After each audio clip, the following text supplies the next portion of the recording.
కర్ణాటక సంగీత కళాకారులతో కృష్ణా తీరం పులకించింది. సంగీత సన్మండలి ఆధ్వర్యంలో త్యాగరాజ ఆరాధనోత్సవం వైభవంగా జరిగింది. స్వరనాథ నీరాజనంతో ప్రాంగణం రసరమ్యంగా మారింది.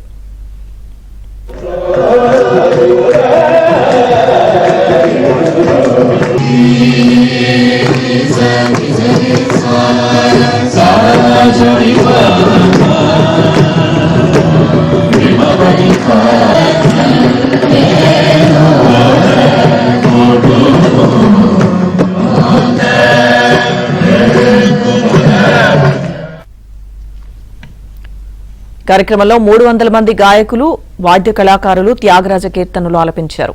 శాస్త్రీయ సంగీతాన్ని మరింతగా ప్రజల్లోకి తీసుకువెళ్లేందుకు ఈ విధమైన ఆరాధనోత్సవాలు జరపడం సంతోషంగా ఉందని నిర్వాహకులు తెలిపారు.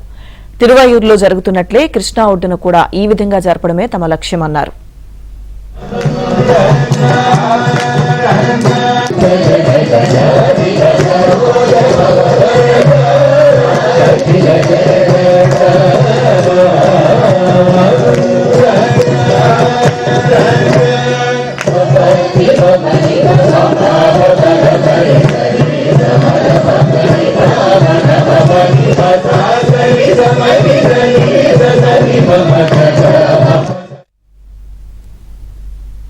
స్వచ్ఛందంగా కళాకారులంతా అటు గాత్ర కళాకారులు కానీ వాద్య కళాకారులు కానీ అందరూ ఇక్కడ పాల్గొనటం ఎంతో వైభవంగా జరగటం మన విజయవాడకే కాకుండా మన యావత్ తెలుగు రాష్ట్రాలకి ఎంతో ఆనందదాయకమైన విషయం.